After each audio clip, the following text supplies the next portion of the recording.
Greetings, welcome. So in the last video I was talking about if you have a coil like this and you wind wires around on the interior there, and then you wind a secondary like that if you pulse the secondary you get nothing off. If you pulse the primary you get nothing off of here, or if you pulse this as the primary you get zero off of there.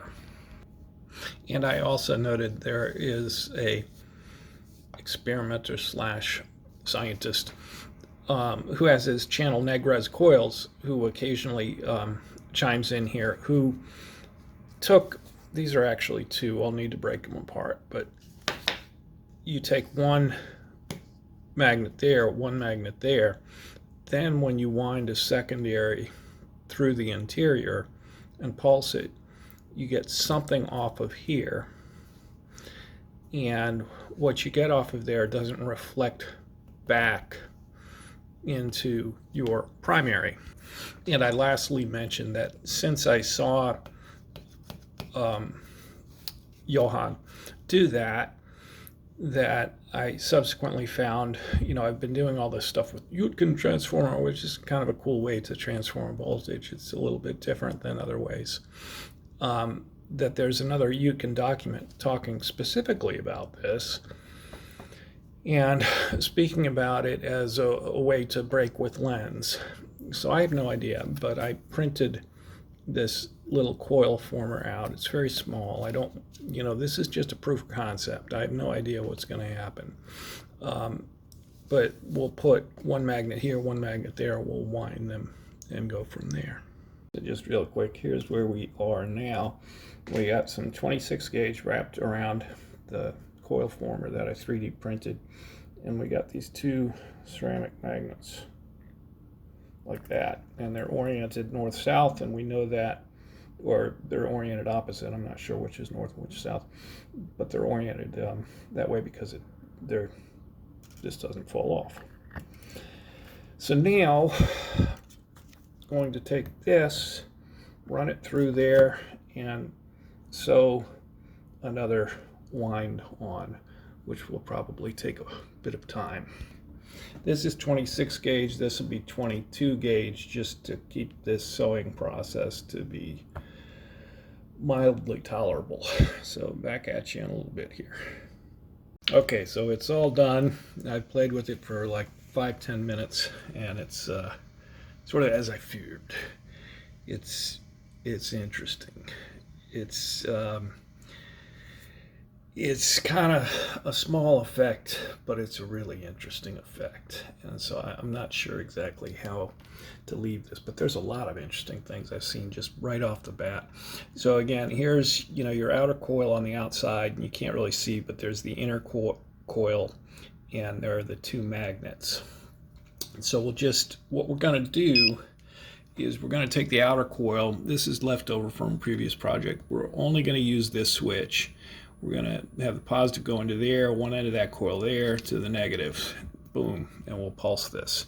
And so that's what this is going to do. It's going to pulse on for 100 microseconds and then off for 2000 microseconds, and keep doing that.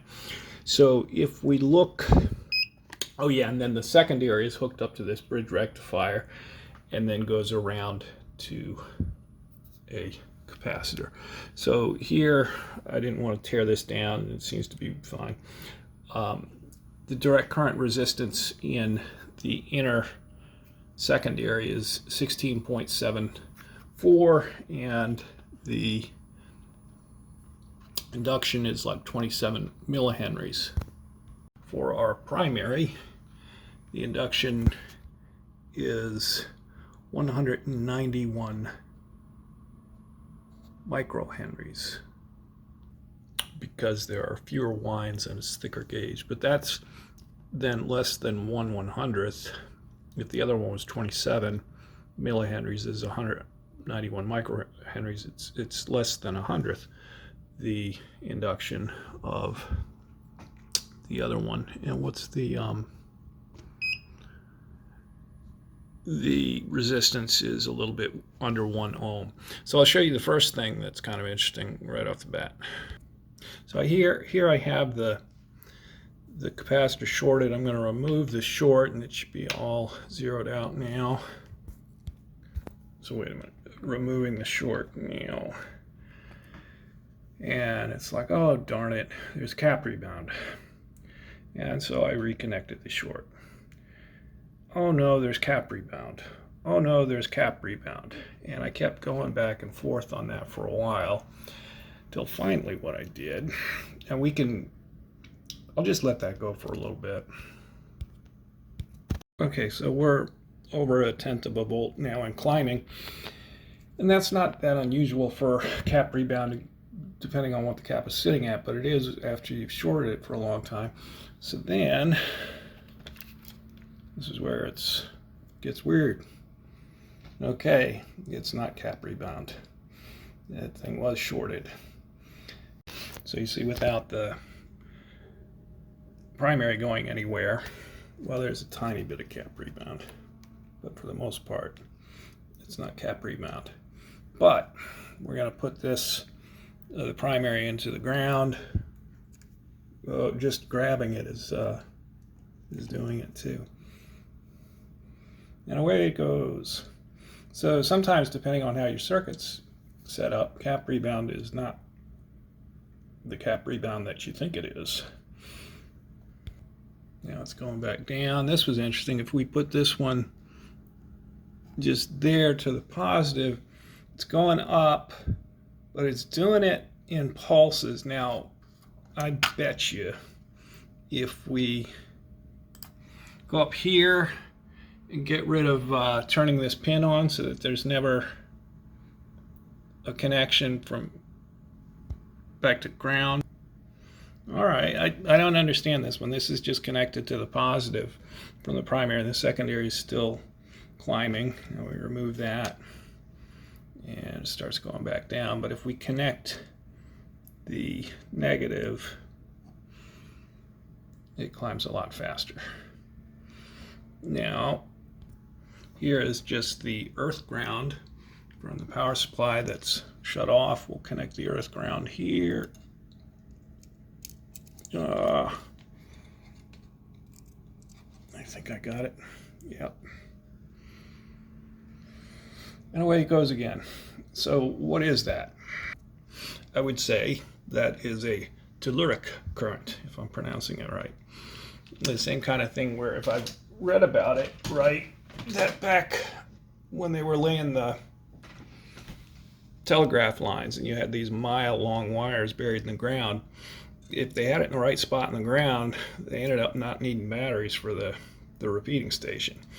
And that's an example of that. Now, another thing we can do, just took it off there, and it's going back down. Let's short it. And if we connect this is the ground again. If we connect the ground, we're leaving the primary entirely out.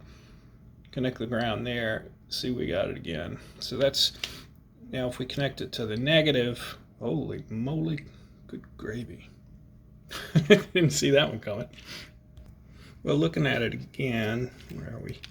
They seem to be about the same on both. And both times just connecting the ground directly is getting a faster charge. And I'm gonna, come on. You know what it is? It's that when you have the ground connected, and then you use yourself as the second ground pretty much anywhere, ta-da, be really interesting, be very interesting. I'm not going to do this video, but you see why I say that this is interesting stuff. It would be very interesting to wrap a bit of bare copper magnet wire around, if I can get to the copper pipe under the sink. Otherwise, I'd have to go out and pound a stake in the ground, and people are going to think I'm nuts. But just to demonstrate that again, here's your earth ground from, I doubt that, I'm almost positive the earth ground for all of the circuits would be the same. So I don't think you could just go to another. Now it's going like that. Now if I take my finger here, I'm going to tap my finger, just doesn't really matter where, just right on that wire. Turbo boost. It's like taking charge out of me, rascal. I'm just going to let that go for a little while. I mean, we could be hitting a volt here in no time. All right, I know I'm off topic, but I don't care. I'm gonna pursue this. I'll show you the other interesting thing. This thing does work.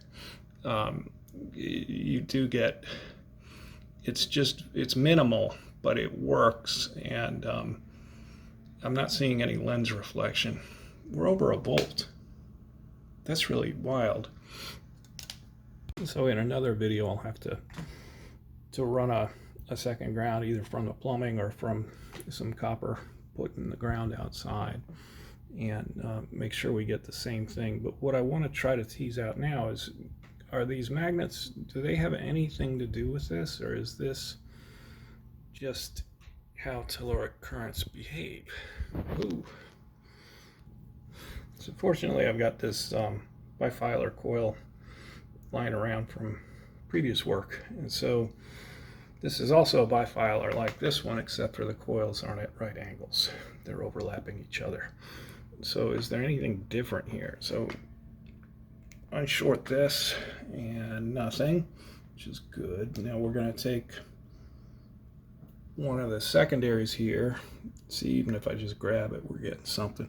And we're going to just put it into the ground here. Yeah, and away it goes. Okay, so that's the same. Now, if we leave the secondary out of the question and just hook the ground up to here. Is that the ground? I think so.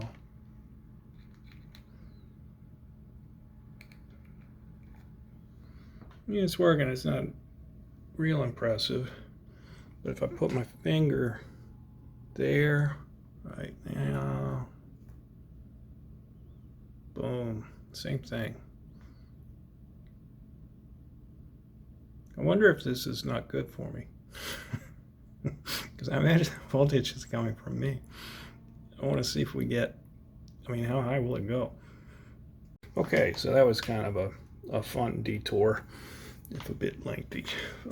So now we got this thing hooked back up. I've explained why I can't zero it out, but we will discharge it and then just turn this on to, I think it's at 10 volts.